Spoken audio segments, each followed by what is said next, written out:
This 4th of July feels different. I'm not a proud American. I'm proud of the real America. I am an America I no longer recognize.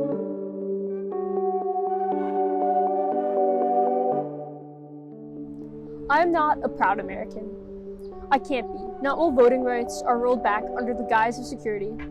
Freedom of speech and science are under attack, and there is the ever-looming threat of the end of democracy. But I am a grateful American. There are few places in the world where someone like me, the daughter of a single immigrant father with a funny name, would have the opportunity to live a life not defined by their circumstances. The place my family comes from, India, a country I love deeply, might have seen my story differently. Being raised by a single father would have marked me with stigma, whispers, sideways glances, and lowered expectations. This stigma limits education opportunities, social acceptance, and personal freedom. If I had been born there, those barriers would have made it far harder to pursue my dreams and be seen for who I truly am. This isn't to say that people don't make assumptions about me. People see that I'm of Indian heritage and assume that I'm pre-med and a math whiz. Of course, that is less than ideal, but few people have treated me differently because I was raised by just my dad. That one fact has not determined my opportunities, worth, and quality of life. I just finished my first year at Harvard, an opportunity I likely wouldn't have had if I were born elsewhere.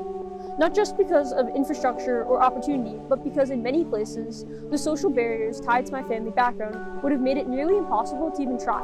Right now, it's hard to feel pride in a nation making so many painful choices. So no, I'm not a proud American, but I am a grateful one. I've long felt contradictory as an American. There is a great democratic heritage in this country to be proud of. The American Revolution against monarchy, which proclaimed that all men are created equal. The Civil War against slavery, in which hundreds of thousands died to make men free. The most violent class struggle in the world, with sit-down strikes and street battles winning the 8-hour day. The long struggles against Jim Crow, for marriage equality, for voting rights for women and African Americans. But the hypocrisy, the ignorance, and the inequality are American too. We've fallen for demagogues and snake oil salesmen before. Reconstruction was followed by a century of terror against freedmen. Our democracy has been stunted by disenfranchisement. The financial oligarchy now totally controls the state and is clawing back all the gains of the past century and more. Despite everything, despite some days feeling like America neither wants me, her native son, nor my wife, an immigrant, I'm proud of the real America. The America of Tom Paine and Thomas Jefferson and Sam Adams, of Frederick Douglass, Harriet Tubman, and John Brown, of Abraham Lincoln and Ulysses S. Grant, of the Haymarket Martyrs and Sacco and Vanzetti, of Eugene Debs and John Reed, of Mahmoud Khalil and Noor Abdullah, and of the Los Angeles anti-ICE protesters. And that America isn't going away without a fight. I grew up in Venezuela, missing school because of riots and protests, watching my parents' universities crumble, and hearing constant talk about the economy and inflation. When I immigrated to the United States at the age of 8, the latter part of Venezuelan American became a fresh, new part of my identity. At school, I memorized the Pledge of Allegiance, caught up on American media, and made American friends with my American accent. Later, when my parents were naturalized, I finally felt really American. Since then, I have fulfilled my parents' dreams and will go to college.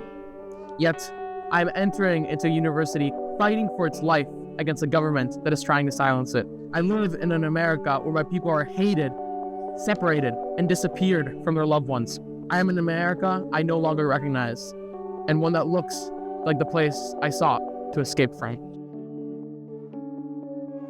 Every 4th of July, I write an Instagram post about how I feel about America that year. It's become my annual tradition, a way to wrestle with my complicated relationship with my American identity. When I think about America, I'm caught between frustration at our failures and an unshakable hope for what this country has the capacity to be. I grew up saying the Pledge of Allegiance every morning at school, believing deeply in the promise of liberty and justice for all. Even when I'm sorely disappointed in our leaders and systems, I could never imagine leaving.